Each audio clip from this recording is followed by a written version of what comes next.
Te enfrentas a un paciente después de una quimioterapia por algún tipo de cáncer y está con fiebre. ¿Qué es lo primero que debo descartar? ¿Cuál es el enfoque que debo tener? Espérame, aquí te lo cuento. Buenos días. El día de hoy vamos a hablar de un tema sumamente importante. La neutropenia febril. Ahora, ¿a qué le llamamos una neutropenia febril? Hay que entender que como definición vamos a tener dos factores importantes. Primero, un paciente con un cuadro febril, siendo en una toma mayor a 38,5 o en dos mediciones mayor a 38, diferenciados de una hora. Y por otro lado, voy a tener un recuento absoluto de neutrófilos que esté menos de 500 neutrófilos por milímetro cúbico, lo cual habla de neutropenia. Hay que diferenciarlo de leucopenia, donde es el concepto global de la cantidad de leucocitos. Acá específicamente estamos hablando de los neutrófilos. Ahora, las causas propiamente tal, las etiologías respecto a las neutropenias febriles son diversas. Hay que entender que en primera instancia, como causas de neutropenias tenemos muchos, y hay que englobarlos desde cuadros neoplásicos, secundario a algún tipo de quimioterapia, podemos tener una anemia plástica, podemos tener reacciones a drogas.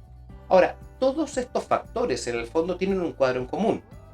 Todos en sí me van a disminuir en el fondo, muy en global, las defensas del cuerpo, lo cual se representa en este caso como las neutropenias propiamente tal.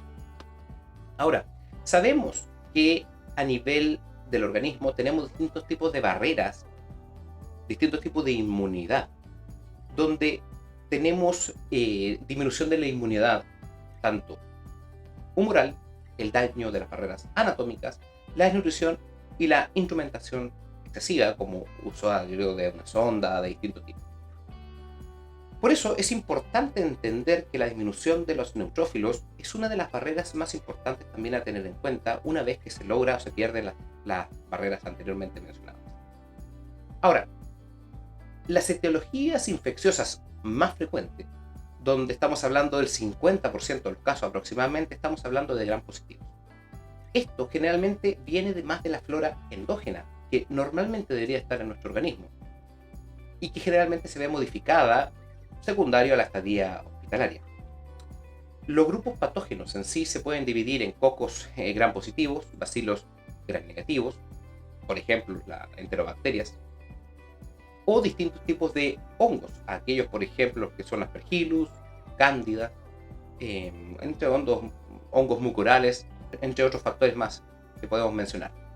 Las puertas de entrada también es importante mencionarlas porque no van a ser todas por igual. Hay que entender que dentro de las formas de ingreso más frecuentes tenemos el ingreso orofaringe, el tracto respiratorio, por supuesto, los catéteres intravasculares, dígase catéter venoso central, catéter, una sonda Foley, sonda nasogástrica, entre otros, la zona perianal, el tracto urinario, como habías mencionado, por ejemplo, con la sonda Foley, a nivel gastrointestinal, la nariz y los senos paranasales. Ahora, para poder diferenciar cuáles son más peligrosas que otras de la neutropenia febril, hay que estratificar propiamente tal el riesgo. Y vamos a tener que esta estratificación de riesgo va a estar dado por de sufrir una enfermedad bacteriana invasora. Y esto lo vamos a dividir en alto riesgo y bajo riesgo. ¿Cuáles son los factores que debo sí o sí tener en cuenta? Bueno, son los siguientes. Empezando por las neutropenias de bajo riesgo. Hay que entender que uno de los factores a tener en cuenta es que la duración estimada de la neutropenia sea menor a 7 días. Vamos a tener generalmente tumores sólidos y vamos a tener ausencia de comorbilidades propiamente tal. Sin embargo, por otro lado, vamos a tener las neutropenias de alto riesgo, donde vamos a tener pacientes en tratamientos por patologías hematológicas, como por ejemplo los que son leucemias, aquellos que han recibido quimioterapia intensiva con, por ejemplo, trasplantes de células madre o halogénico, y que las neutropenias sean mayor a 7 días. Aquellas, por ejemplo, también que son neutropenias precoces, antes de que hayan pasado los 7 días desde que recibió la quimioterapia, también se consideran neutropenias de alto riesgo. Y esto sumado a la presencia o no de comorbilidades. También hay que entender que los síntomas del paciente, mientras más graves son, hay que catalogarlo también como una neutropenia de alto riesgo. estos pacientes son vulnerables no solo a infecciones bacterianas, sino también a infecciones múltiples, tanto por hongos, virus, parásitos. Por eso es tan urgente y tan importante tratarlo de buena manera. Para el diagnóstico propiamente tal de una neutropenia febril, vamos a tener la base de la medicina. ¿Qué quiero decir esto? La historia clínica. Tenemos que tener cosas muy importantes. Hay que saber, si estamos hablando de un paciente con cáncer, qué tipo de tumor es, qué droga de quimioterapia se han utilizado, cuántos ciclos lleva el paciente, el performance status del paciente, el estado previo del paciente frente al cuadro que estamos conversando, indagar si el paciente ha tenido episodios previos similares a lo que estamos conversando actualmente, y obviamente la presencia o no de catéteres o ruptura de la piel secundario a alguna invasión por algún tipo de catéteres intravasculares o de algún otro tipo. Todos estos puntos son importantes a tener en cuenta como base para poder catalogar al paciente y saber contra qué nos estamos enfrentando. Todo esto va a llevar de la mano a exámenes complementarios que debemos hacer al paciente. Obviamente desde un hemograma completo con un frotis para saber en el fondo cómo están las líneas celulares, no solamente de las leucopenias, la neutropenia propiamente tal, sino también cómo están las anemia o si el paciente presenta algún tipo de trombocitopenia también. Hay que entender en el fondo, como estamos hablando principalmente de cuadros infecciosos, tenemos que tener algún tipo de cultivo y uno empieza generalmente con los hemocultivos para saber en el fondo a qué bacteria propiamente tal nos estamos enfrentando.